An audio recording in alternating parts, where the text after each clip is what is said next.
Broccoli, $1.79 on debit card. Casserole, anyone? Tuna, $3.59. Crescent rolls, $2.39. Getting everyone together for dinner. You certainly are in a pickle. Priceless. There are some things money can't buy. I'm stuffed to the gills. For everything else, there's debit MasterCard. Accepted at your favorite supermarket. Andy, pop quiz. Name all 9 characters of the Fourth Book and the one who had an original line. There was Charlie the giant, the thing. This commercial not only left me cold. I had to get a coat. I mean, it was like I'm tired of the MasterCard commercials, the whole shtick with this thing, this amount, that thing, another amount, another thing is slightly. I wanted to just get completely literal and say previously undiscovered artifact from the 14th century, priceless, because I'm tired of it. And also, just they used all of these characters, these icons from commercials and stuff, but they didn't really say anything funny, and so I didn't want to be part of that animated dinner party, and I didn't get excited about the debit card. I didn't get it. Tim. This one actually, it kind of scared me because it made me realize how much these characters, these advertising characters, are ingrained into my psyche. I could think, when you see the Jolly Green Giant, you're thinking ho, ho, ho, and only the best tasting tuna and all this other stuff, and how all that stuff came rushing back, and my mom smacking me because I wanted the Count Chocula and the cereal aisle and all this. Oh, I can still feel all this stuff rushing back to me, and I was amazed at it, and almost nostalgia, but more annoyance than nostalgia. Although the two can be similar. Margaret. Well, it's really interesting because the rest of the MasterCard campaign is trying to sort of sell intimacy and affect and fellow feeling and family, like the things that money can't buy. And here we're expected to feel intimacy and family feeling and fellowship with advertising icons. Right. And of really bad food, processed rubbish. Right. So I find it actually kind of a sinister ad in many respects. And actually, when they're taken out of their initial context, all those icons are actually very sinister. I wouldn't want the Jolly Green Giant sticking his head in my window. Not cute at all. No. I felt bad for Mr. Clean. I didn't understand how come he wasn't invited to dinner, and it got me asking about his class status.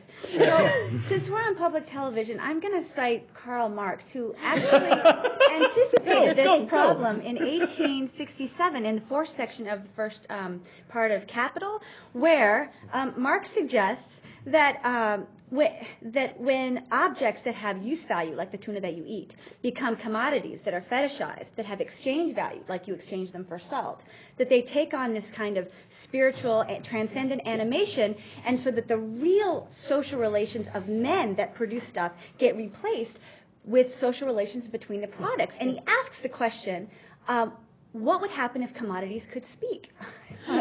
Well, in this case, I'm not kidding. Yeah, he did. Are you saying that he was the mentor of Walt Disney? Might as well. I'm saying he's smarter than all of us, and that he got branding and the problems associated with it a long time ago. But yeah, we have this family feeling what's priceless, and the tuna really is priceless because its price fluctuates as an exchange object.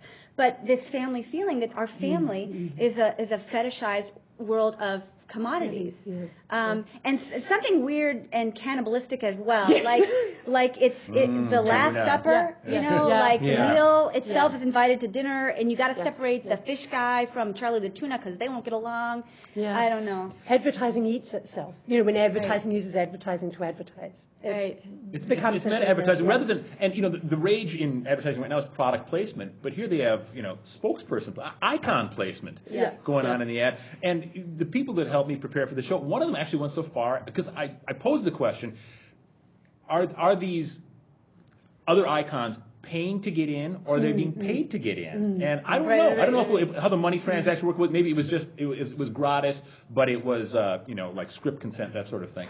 But somebody actually said, well, maybe they're actually all owned by the same conglomerate already. Yeah. And it just kind of thunderstruck me. I mean, I know there's a lot of centralization going on, but it's a mishmash. The whole thing's a mishmash too. It's like one of these things. When people put together commercials, I don't think they realize them. They get so far into the world of what they're doing that they think that people are watching the way they're putting it together. And I think they forget the fact that it's all going by so fast that if you stick so many different images in at once, you're just left feeling nothing at the end, you know?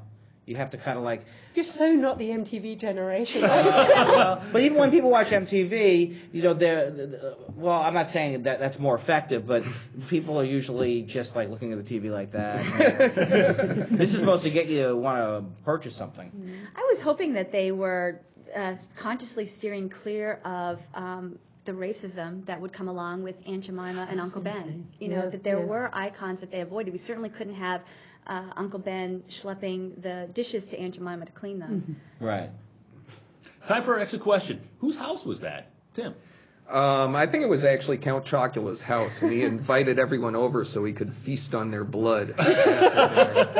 Margaret. I think it belonged to Mr. Clean's gay lover. Christina. Betty Crocker, if she married the Marlboro man.